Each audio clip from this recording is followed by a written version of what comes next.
go. So look at your little studio here. I Yeah. like it. I like it a lot. Well, We had thank that. you. It's moss, believe it or not. Really Yeah. eco-friendly or eco-conscious.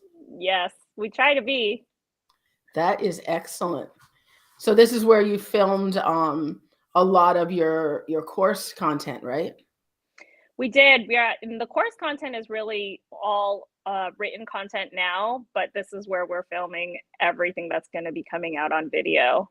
Oh, that's It's great. it, it's been a huge undertaking, to be honest. It is. It really is. Even just the written stuff is hard. And it It looks like is. we've got at least 4 people hopping on. So welcome Ruby of Real Dog Box to our Healthy Dog Expo. I don't know whether to call it. I almost want to call it a seminar series because these wind up being as educational as they are to tell people about the products and what you provide. We Yeah. always do something. Hi, Pat. Hi, Alice. Welcome.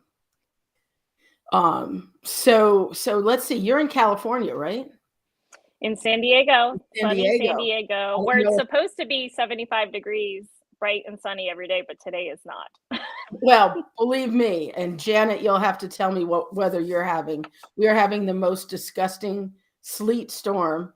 It's sleet, freezing rain. It's crusting. It's slippery. It's not nice here. Not nice at all. Janet is one of my team members, and she's running errands today, but she's always doing something, always in motion. So this is going to be the first Facebook Live that is not going to be us just sitting talking. You're actually going to take us around. Tell us what areas you're going to take us to. Yes, I'm so excited because we've been giving local tours forever, and Mm-hmm. it's just hard to kind of maneuver the camera, but we're set up so we're going to go in and see where we receive product first and where we hold all of our frozen and walk-in freezer section. Mm-hmm. I'll show you what we're processing today. I think it's beef cheeks on the Okay. slicer, Uh-huh. and also show you what our drying rooms look like. We built our drying rooms literally from scratch. We early on thought we were going to use commercial dehydrators, but they just don't hold as much as we need in order to Right, your produce the volume. volume. Yeah. Exactly. And the other thing is, most commercial dehydrators don't go down to 125 or 130 degrees Fahrenheit. They start Mhm. above 160. Right. And we wanted to be able to control the temperature and the humidity so that we could make sure all the moisture was taken out. So we ended up figuring out how to essentially replicate sun drying in a room. So I'll walk you through one of those rooms. Yeah. Yeah. And you'll be able to see about how much we're able to produce in-house every day. Mm-hmm. Once the product is Oh, it looks like she's frozen. It's not a Facebook Live without some tech glitches. Ruby, I don't know if you can hear me, but you might need to exit and come back, or I'm going to help her exit. Yes. So while we're waiting for her to find her way back, Janet, you're delivering eggs. Where are mine? Eggs are the current crazy. Why are eggs so expensive? And at our co-op, we have a lot of local eggs around here in Albany, and the free range organic eggs are cheaper than factory eggs. Factory eggs at the grocery store are about $2 more a dozen than at our co-op. Welcome back. sorry about that. Don't know what happened. Who knows? Who knows? So you were telling us about your drying room when you Yep. froze. So you Yes. replicated sun drying. Exactly. We wanted to be able to control the temperature and humidity while we were drying our product and make sure it was in a sanitary area. Hmm. So after the product is dried, we pack it all ourselves. So we'll walk you through the packing area and then our inventory and fulfillment line where we ship our product out daily. Great, great. Well, let's go. Let's do it.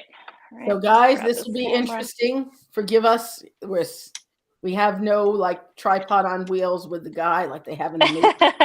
They wheel him around in a wagon or whatever they do. So this is the All right, let me very grab first this. adventure in It mobile is. Facebook Lives. I do a lot of lives, and I hopefully have a steady enough hand so I could show you. So that's our studio behind me. Great. And And we were talking about your workshops and webinars and all the things that you do here. This is a beautiful space. I love the floor. Yeah, this is our break room. This is where all of the kids hang out for lunch. Mm-hmm. And walking through our receiving area. This is where we hold all of our frozen product. Comes in through the door. Mm-hmm. And we have it delivered here, always on stand-up plastic linings, walking into our processing area. And it Wow, looks this like is spacious. How many square feet? It is 12,000 square feet. Whoa, you're not fooling around. No. So this is bison lung. Bison lung bison out today, comes out of the slicer, goes right onto our grates. Bison lung is a new product for us this month. Bison lung, that sounds interesting. Yeah, well, we try to provide as much variety as we can. This is one of our drying rooms. So we have 11 rooms that we dry in. And the way that we built it, you can sort of see up top, we've got an exhaust system so we can push any wet air out and control the temperature remotely. So we know how much product is in here, how long it's dried through our batch system. And we can hold 27 baker's carts. So if you're familiar with those speed racks, they look just like this. Yeah. 27 per room? 27 per room. Holy cow. What is your daily production? We process about 6,000 pounds of meat a day. Wow. That's huge. And this is just for our boxes. Mm-hmm. So my favorite part about building this.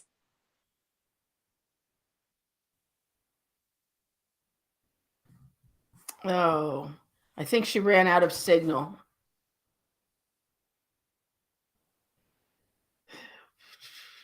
Okay.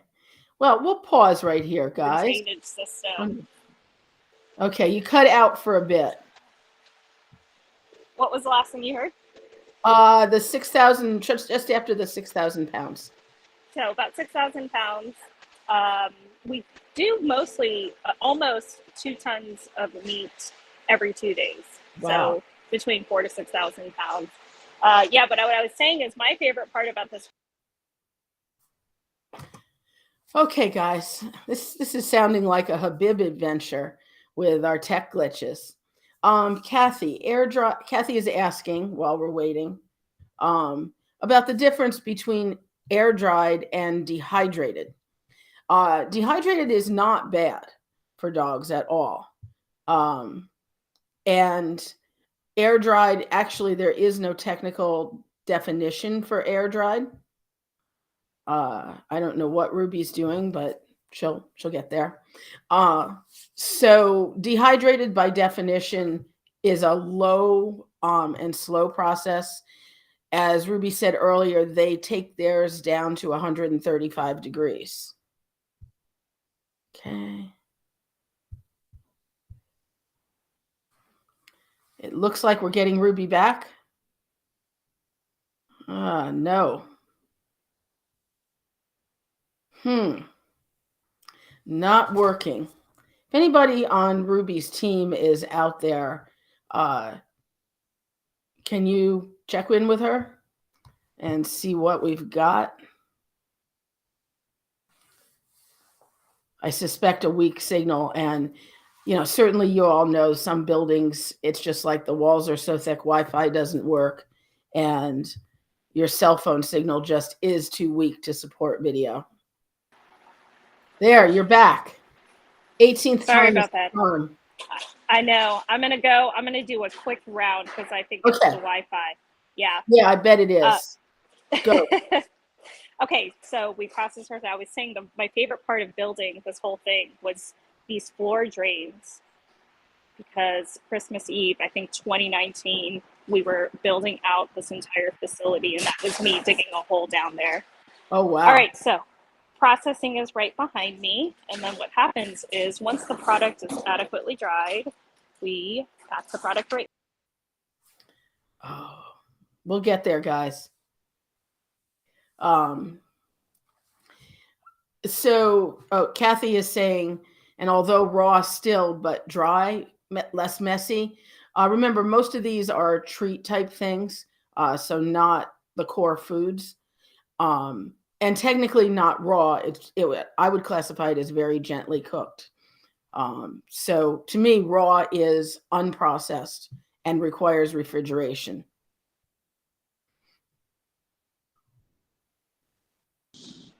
Okay. And then the product comes out here. Yeah. Okay, so now we're boxing. Now we're boxing. We pack the product, we fill our boxes, and these are all going to be shipped out tomorrow morning. Mm-hmm. Right here. Wow, that's a lot of boxes. It is. So we average probably 200 to 250 boxes a day, except for the days when we have our secret shop drops. And that's when the big ones are. Yeah. The secret shop is an animal in itself. Mm-hmm. And those days, we probably, within minutes, we are selling out of product. I think it's just like the hype of having something new and novel and sort of fighting over it. But those days, we're shipping out close to 600 boxes on those days. Wow. So that's when you sign up and you get a text that there's a secret shop. Exactly. And you've probably heard our mutual friend, Kimberly Gautier, because she loves that secret shop. Oh, yeah. Well, Kimberly loves to shop. So, it doesn't matter what it is. And she's good at it. She finds a bargain. Yep. But I apologize. It looks like I just wasn't able to keep that connection all the way around. No, but hopefully you saw the first part of it. I mean, I saw boatloads of space, totally immaculate. I mean, and I'm with you on the floor drains, because I imagine at the end of the day, you can just hose everything down and it's totally clean, ready to roll. Exactly. In a short period of time. Yeah.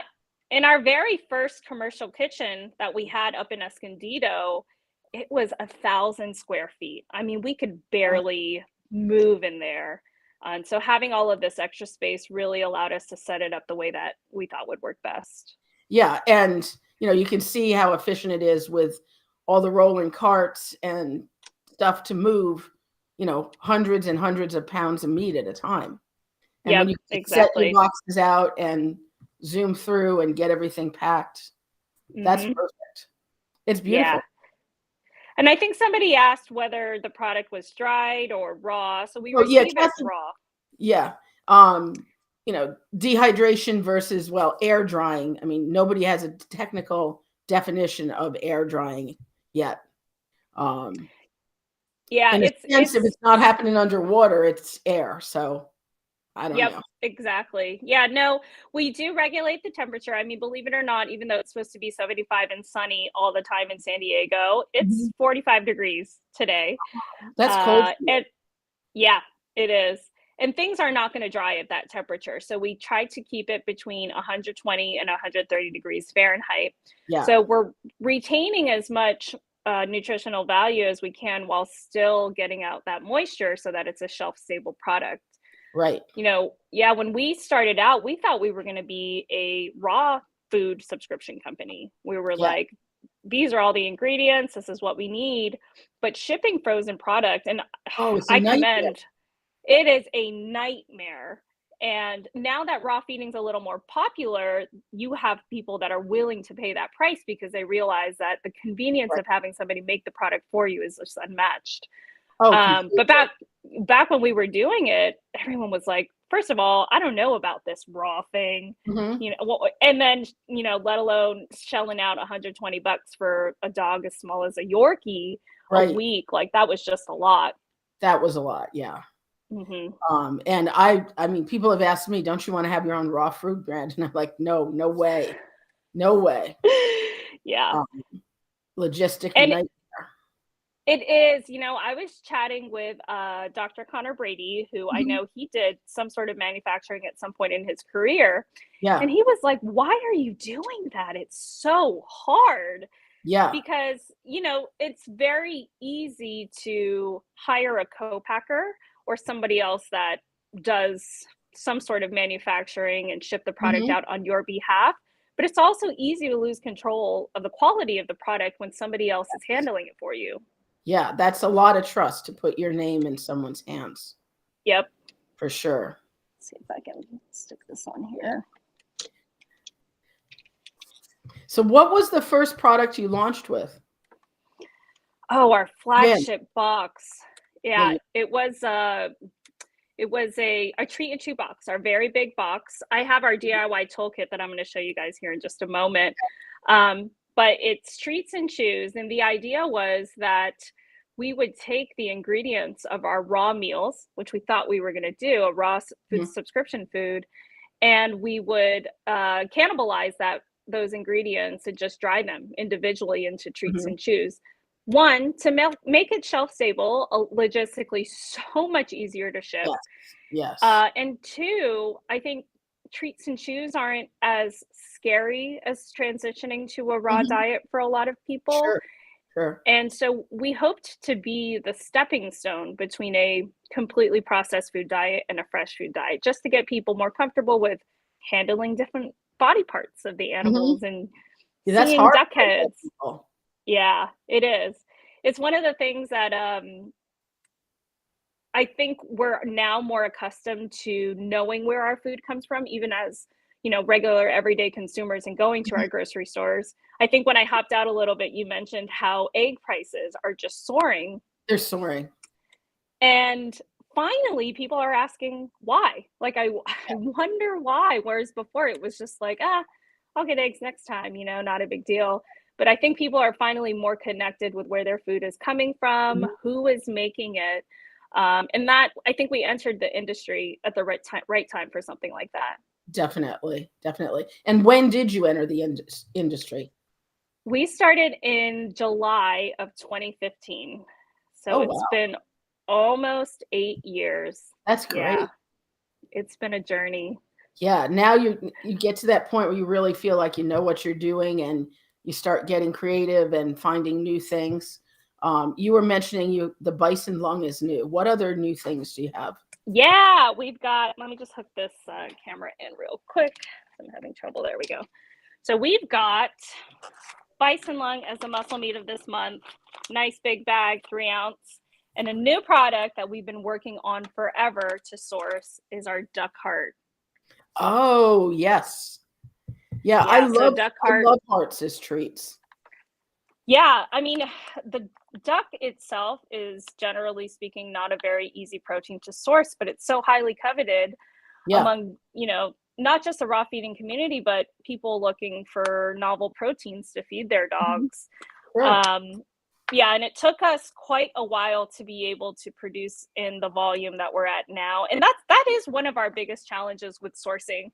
One of the reasons I don't recommend a specific raw brand is because it's so easy to change your ingredients or your Mhm. processing. One day you're doing something, and I don't want to recommend one company and then it's now Yeah. they're doing this. Yeah. I So mean, I I usually always tell just people, say take Susan Thixton's list, and yeah, she vets out great companies. Um, exactly. or, one company has a back order. Who else can you go to that you can trust? So Exactly. a shameless And plug that's what list. and Susan does an amazing job of vetting those companies. But I usually just try to say, this is what you want to look for. You want to look for a company that's going to tell you where they're getting their product. Mhm. So for this duck heart, it took me over a year to find an adequate source for this. And something Yeah. that we're always looking for all of our animals are like, can we see your farm? Can we see how these animals are raised? Do you have some sort of Mhm. tracking program that allows us to see what they're being fed and all of that? And so we finally found a Northern California duck supplier that could provide us with that information, and that's how we ultimately were able to put it on our menu. So the duck heart comes out in the box that's launching on Monday. Oh, great. Yeah. Great. So, Every 4 weeks we have a different combination of our treats and chews. mhm. And that allows us to have over 40 different products and proteins to choose from. So if your dog, for example, doesn't like a particular protein or can't have it for whatever reason, we can always omit those from the box and you'll see something new every Mhm. 4 weeks. That's fantastic, because we're all fans of variety, and Mhm. what a gift. So how many different proteins do you have? You have We and beef and duck and chicken, I know. but yep, bison, beef, duck, chicken, pork. We've got wild boar in the current Ooh. box as well. Elk is one that comes around quite frequently. And all of the small oily fish that you can think of, Oh, capelin, yeah. anchovies, smelt. What else do we have? We run through salmon a lot. It's a very, very popular fish, but again, sourcing has been difficult for us because Yeah. there's, the whole farm raised and wild caught issue. And so that's something that we haven't had on the menu for a while. Yeah. And I think people are fans of smaller fish in Right. general. People have become aware that salmon is not the be all and end all. Correct. So Kathy's asking where you source. Let me show this question for you. Where are they sourced, and are they grass fed? When we can source grass fed, grass finished, we absolutely do. Some of those products include all of the elk, the bison, our green tripe is also grass fed. For our poultry, same thing. If we can source pasture raised, we absolutely do. Yeah. Everything is sourced in the U.S. Except for our elk, which is from New Zealand, and our greenlet mussels, native to New Zealand as well. So we can't get those anywhere else. Right. But we only work with USDA inspected facilities that are either distributing or they're farms that are producing in smaller batches. Yeah. I'm working on creating a cooperative so that I can support these smaller farms because Yeah. it's really awesome. Do you have a local farmers market in Oh, Albany? yeah. We have loads of them around here. And it's so wonderful because you'll have your ranchers come out and be able to, support them, but also eat Mhm. really clean and well Yeah. raised animals. Yeah. I have been getting calls because they've got these innards, this offal, the hearts and the liver and things that our everyday consumer doesn't necessarily want to buy. And they're like, we need a home for this. We don't want to Yeah. throw it away. And so Yeah. I'm working on creating a cooperative where I can support them and also bring those products in. So we're using the whole animal. Yeah. I think farmers get that. But not every human wants to eat heart or liver or Right. kidney or whatever. And as Although Nicole, it's becoming very popular. is it? Okay. Yeah. I'm not, I mean, when I was a kid, I ate liverwurst sandwiches, but as an adult, there's no way I could go there now. I try to eat liver once a week if I Yeah. can. And the benefits because you talk about them Of all the course, time for of pets. course.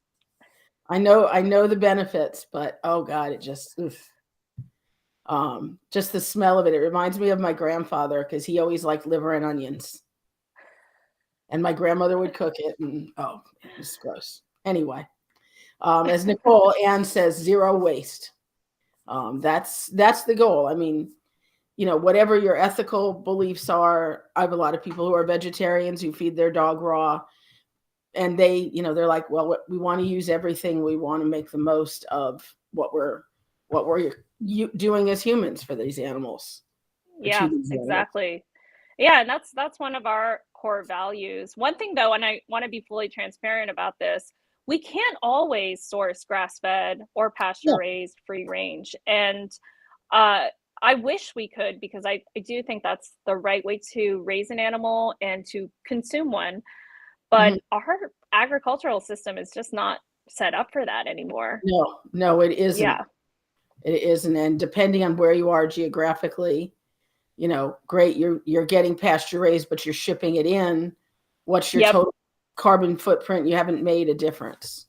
Exactly. And our goal is to help people feed real food. And I think raw feeding itself has been scary for a lot of people because that price point is such a big jump from what they're used to, whether or not it's justified. And so if we can't make this variety accessible to the masses, then we're not going to get very far in our mission. Right. It's Although going to be impossible.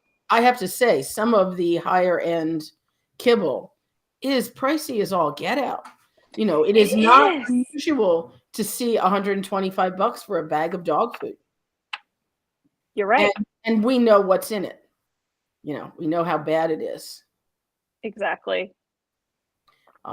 It's crazy. And then, the health benefits and everything. We're preaching to the choir here, though. So what about you guys in the audience here? Anybody have any questions for Ruby? You do. I know you sent me some samples a while back. Tell me more about your green lip mussel, because I opened that up and it smelled so great. I loved it. The dogs loved it. Yeah, well, green lip mussels is probably my personal favorite treat. Like, the team gets upset because they tell me to stop eating the product because it's so delicious. That's one of the things that we offer in our secret shop, Ground, and that happens to be one of our most popular products because I think for a lot of dogs, the smell is so strong, it could be a little off-putting at first. And so, people are like, we want our dog to eat it, but they just won't touch it. So I'm like, grind it into a powder and feed it yourself. And so the Ground green lip mussels and the Ground organ mix, which is a 50-50 blend of liver and another secreting organ, those two are probably our most popular items in our secret shop. And I haven't announced it yet. So you'll be the first to know that is going to very soon become one of our regular products to add on to our boxes. That is great. People will really appreciate that. Now, with your boxes, I know you offer the classic treat and choose box. Do you offer other boxes as well? We do. So that's one option. That's the core option. That's one option. And then you could get just treats or just choose, depending on how you're wanting to feed your dog. We see our boxes as a toolkit, right? Like, you're going to feed choose anyway, so find ones that are single ingredient and minimally processed so you feel more comfortable in what you're feeding. And the treats, so one of the newer products that we have in our secret shop is our DIY toolkit, and that comes with your 2 secreting organs. So we've got our grass-fed beef liver and our bison spleen. Nice. Yes, and capelin as our seafood for omega-3s, and then rabbit feet. Yeah, I am a huge fan of feeding fur. I think it's a natural source of fiber. Anytime somebody comes to us at our farmer's market or does a nutrition consult and they say, talk about gastrointestinal issues or, frequent soft stool, I'm always like, what kind of fiber are we talking about in the diet? Yeah. And 9 times out of 10, I'll send them home with a bag of rabbit feed. And they're like, my dog has stopped scooting. And I'm like, yeah, he probably needed to express those anal glands. Right. And I know a lot of people don't have access to fur on items. And there's a reason why, even kibbles have some sort of fiber supplement in it because our dogs need it. And so we created this toolkit because if you're going to feed a fresh food diet, it's going to be hard at first to find all of the things that you need. So if we can, at least in the beginning, help you with sourcing, give you access to this, and it's like, okay, now I know what I need to make my meal, I can go out and get the fresh product instead. Yeah, that's terrific. And, to have such an array of proteins to choose from. And certainly, like with bison, it's not like they have bison in feedlots. Right. That's back to the pasture raised thinking and more appropriateness. Yeah. Well, awesome variety. One of the things I'm hoping to do, we're set to build a second facility here pretty soon. And looking in the East Coast, actually, Mhm. because, Yeah. California is a very difficult state to start a business in. Oh my And I gosh. had to learn that the hard way. Yeah. Yeah. Well, and then you have Prop 65, which is just a pain in the butt. It is. Oh. It is. But my goal is if I can build a second facility in another part of the country, we can source regionally anything that's that would be local to that area, which means, what you get in the West Coast, your box might be different that month from someone on the great. East Coast, but you know that you're supporting a local farm. And I, in my heart, my personal belief is that food shouldn't travel very far. Yeah. I don't want it to. I think we should be able to get things as close to our backyard as we Yeah. can. Well, and it'll cut your Um, shipping costs too, because it's not yep, traveling as far. yep, exactly. Do you know shipping costs since we've started have increased 38%? Holy cow. That's a lot. Mm-hmm. Yep. That's a lot. That's incredible. Well, I'm baffled. The price of gas has gone down, but the price of diesel has stayed the same. And what are we Yeah, shipping with trucks and in big trucks? Your stuff. it doesn't make any sense. Yeah. So Debbie had a question about auto deliveries or order as you want. You do both, right? We do both. Yep. You can sign up for a box, and we don't have any commitments or contracts or cancellation fees. You get a much better price when you sign up for a subscription. So if it doesn't work for you, you can certainly cancel it anytime or text us to skip a box or switch to a smaller box. Mm-hmm. But we also have one-time box options on our gift site, which is real.dog/gift. And you can try it out. No strings Yeah. attached. So that's realdogbox.com/gift. Real.dog/gift. Okay, got it. One of my team will get a link in, or one of your team. Yes. So perfect. That And dog always confuses people. yeah, How did you get that? yeah, it's one of those fun names. So Nicole really, why it's not scrolling her thing. She really likes the fur as a benefit for fiber over she was doing pumpkin. So, Yeah. and I know Dr. Becker has always been big on if you can do it, feeding fur. There are minerals there that you can't get anywhere else. Some vitamins. It's amazing. It's just hard to find, but when we think about it, we're eating ourselves, we're consuming animals that have fur and hair. What's happening to it? Where's it Yeah. going? Well, I imagine some for leather, but when it comes to little bunnies and stuff, I don't know. I guess maybe they make gloves out of it. I hope they use it somehow. Well, it's going into kibble. It's Well, it's that whatever. yeah, good point. And actually, now that you mentioned that, someone emailed me pictures of kibble with hair coming out of it. It's like, yeah,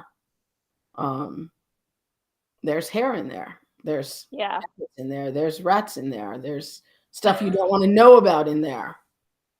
I'm always baffled by my owners who think, and my fellow veterinarians who think kibble is so clean, and that's the farthest thing from the truth. Right. I mean, that's what they want us to think. I'm actually more comfortable looking at something and being able to identify the body parts that are in there. Yeah. Then this homogeneous chunk of brown stuff, or dyed stuff, as the case may be. Right. Yeah, it's crazy. And of course, our friends at the big food companies are always out there telling people it is impossible to feed your dog fresh food. They're like, you'll get it wrong, you'll cause excess, you'll cause deficiency. Well, guess what? Kibble's already done that. Yeah, And yeah. it's not that hard. And you help people with it. You provide workshops and webinars and courses, um, very, very well done ones that are accessible all the time.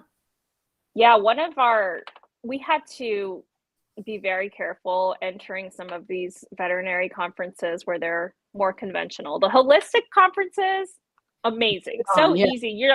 We're like, we found our people. Mm-hmm. But we did do a conventional vet conference earlier this year, and after the first day, we had to sort of adjust our pitch because we weren't well received initially. And what we ended up having most of our conversations about were, why are you so scared of raw food? And they said, because our clients don't do it right. And they're so often they will only feed chicken and rice. We'll just say, for example, I'm feeding chicken breast, peas, and carrots, the yes, frozen vegetables, and then some rice. Yeah. Yeah. right. I would have to agree with that.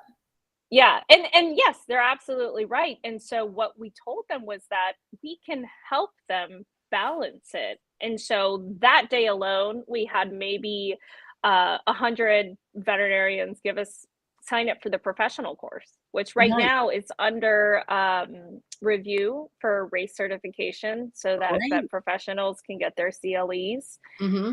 And I think now that there's someone else, like the burden is no longer on the veterinarian to teach the client Right. how to do it right. They're like, okay, we've got some support here. It's like, leave that to us. And we also encourage them to work with your veterinary team, get those markers so you know where you're starting and how well you're doing. Mm-hmm. And so it's not, we use it takes a village all the time. It does. And it will to get more people to come around to feeding fresh and food. most veterinarians, truthfully, are not interested in nutrition at all. They're like, feed Science Diet or feed, a name brand, and that's the extent. Yeah. And that's not good advice in our opinions, our community's opinion. Yeah. When we do our outreach, if I can get one for every 10 vets that we call to at least hear us out, like, that's a successful day. Mm-hmm. Yeah, it would be. It absolutely would be. And well, when you come to the expo in May, you'll be among your people and among your veterinarian and professional people too. I can't wait. Because you're gonna be so happy. You're really I'm gonna be excited. happy.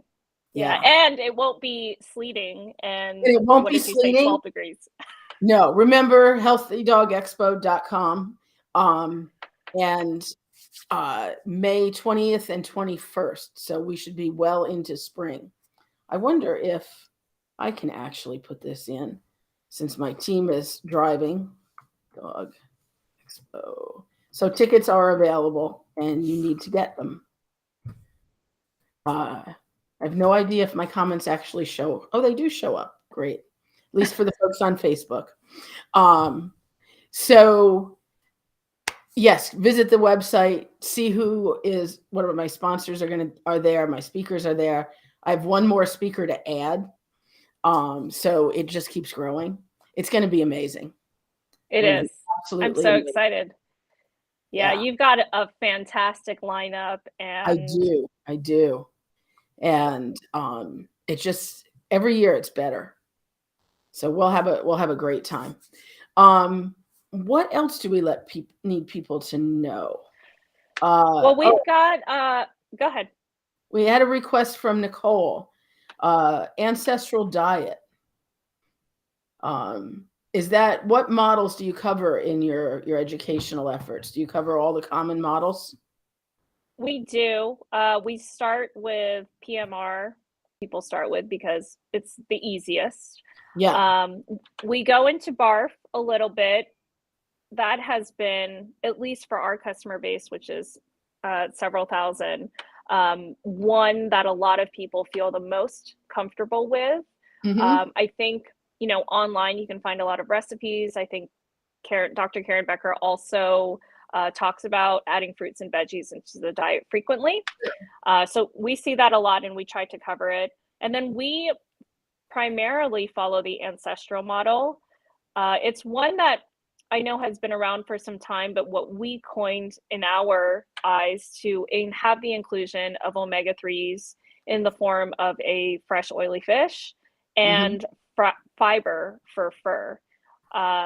Those are the things that I think are missing the most in raw diets. And frankly, because so much of those body parts are being thrown away, I'm trying to make it so it's popular again. We don't like go to your local butcher, ask them what they're doing with those leftovers and see if you can't, get a hold of that. Because a lot of those things tend to be on the less expensive side, which makes the idea of raw feeding not so scary. Yeah. Because of that. Yeah. Yeah. Some commercial raw grinds are very pricey, especially when you get into uncommon proteins. But not everybody wants to invest in a grinder and do it themselves. Although if you do that, you can save a lot of money. But doing the ancestral takeoff, and at the expo, Steve Brown, who was kind of the first person who ever really talked about the ancestral diet, I know he's going to touch on that. Good. So, I cannot wait for that. That was one of the first places that I learned about it from his book. Because he talks about adding sardines, anchovies, I think sardines, as part of the diet regularly. And I'm like, why is no one talking about this? And you'll hear people say, well, my dog wouldn't go out and hunt a fish, in the wild. Maybe they would. Well, or they wouldn't need to, because the meat that they were eating was naturally higher in 3s and lower in 6s, because it didn't come from a factory farm. Exactly. Yeah. But those are the things that we talk about in our workshops, because I think everybody's budget, lifestyle, and dog is different. Right. And you just have to make these adjustments and these different factors, but you can't unless you're aware of them. So we try to go through and say, if you're feeding a factory farmed animal because that's what you have access to, then make sure you get those additional omega-3s. Right. If you can do grass-fed, grass-finished, then you probably won't need the addition of that. Yeah. And if somebody's got a source out of the grocery store, no shame in that. It's still head and shoulders better than what's in kibble. And if somebody can only afford to do that half the time and has to feed kibble the other, no shame in that. Just 100%. Do every little thing you can to make it better. Yep.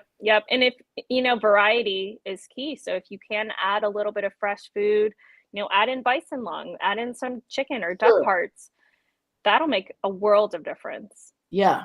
Oh, someone was asking how much of the lung would you feed at a time? Do dogs get GI upset from, too much lung? Like if my dog stole that package off the counter, would I be paying the price? You might. For the lung, not likely. So as you know, lung is considered a muscle meat. It's not a secreting organ. So that's one that's a bit difficult to overfeed.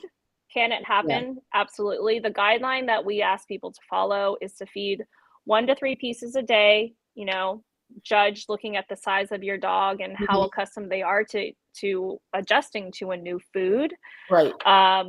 For the organ meats, I do ask people to exercise a little bit more caution because they're richer. They're secreting organs. And, we usually the guideline that I say is to feed about the size of your dog's paw pad. Okay. Start there. Yeah. And then you can just increase after that. But it's not like you're going to take some of these livers or organs and use them as a training treat for a marathon training session.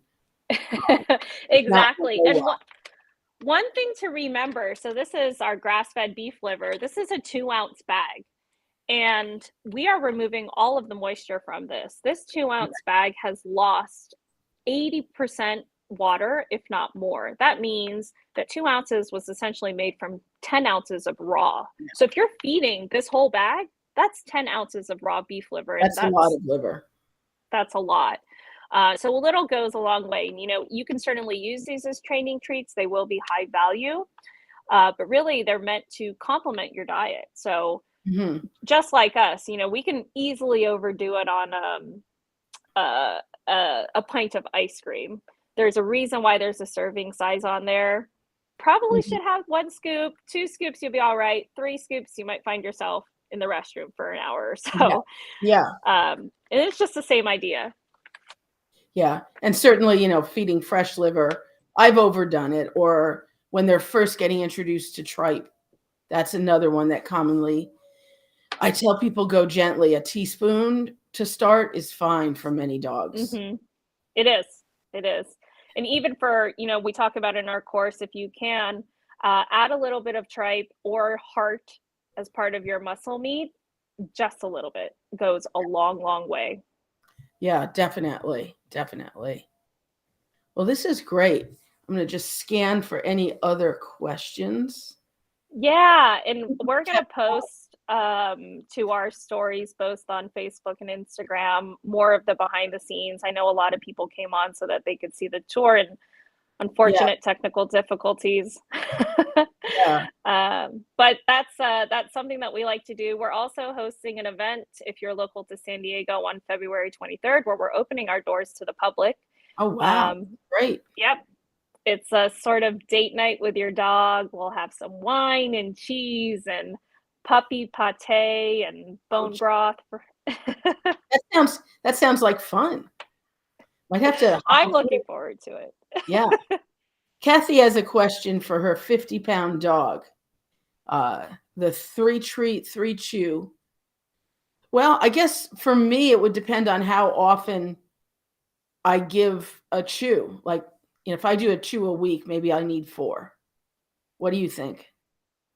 Well, the treat and chew box is the best box to start with because each of the chew bags have 3 to 4 pieces in there. So you Oh, could, yeah, so you could feed 2 chews a week with that. oh, that's sweet. Yeah, I wasn't thinking of how many. I guess when I think of a chew, I think of like a big bone and Right. not, 3 somethings. Yeah. So we've got 4 levels of chews. We've got our light chew, which will be something like the rabbit feet, a little bit smaller. It's not going to take a whole lot of time to chew, but it has its nutritional benefits. We've got Mm, light chews like rabbit feet and chicken feet and duck feet. We've got medium chews, which will be your duck heads and necks, and the wild boar ear is this mhm. month's medium chew with the fur on. Yeah. And then we've got our heavy chews, would be something bigger like a beef trachea. We Mhm. have bison backstrap. We also have turkey necks. If you've seen a turkey neck, I mean, it's huge. And Huge. that's one that you would feed in 2 or 3 chew sessions. Something that we really, really ask people to do is to supervise your dog while feeding, Always. whether it's anything. Even supervise your dog when they're playing with a new toy. Yeah. I saw a TikTok yesterday of like a vet having to pull out this stuffed toy, and it was like miles long. It felt Mhm. like, and I'm like, at what point did we not notice Yeah. that our Well, dog was eating the this? videos that are going around of dogs getting a ball stuck in the back of their throat, and how, you literally put them on their back and you can express it up there from behind their neck. And, that's just a simple ball that most people would consider harmless, but Right. you need to It supervise the happens. dog. It does. Yeah. It does. Yeah, and so Absolutely. then we've got our light, medium, heavies, and then our super chews, which would be something a little bit bigger, like a pig trotter, or the bison scapula, the big shoulder blade that we Mhm. have. And I mean, that thing's huge. So Gigantic. just, you'd be surprised. We've got small dogs that are very strong, borderline aggressive chewers, and they'll go to town on a super chew. But then you might have a large but senior dog who's just not really interested in doing that anymore. And the lighter chews work better for them. Yeah. Good advice. All right. So I think all the votes are in, Kathy. Get the box. All right. You can also text our team anytime. Everyone on our staff is a certified canine nutritionist, both through the Cassie program as well as the nutrition course that we have created. So they Mm-hmm. can help you choose your box, and they'll also be your account manager. So when you message in and you have a question about, hey, you know, my dog's have itchy paws and I smell yeast, smells like Frito Right. feet. Yeah. What do I do? We have a dedicated person that can walk you through that and answer your questions.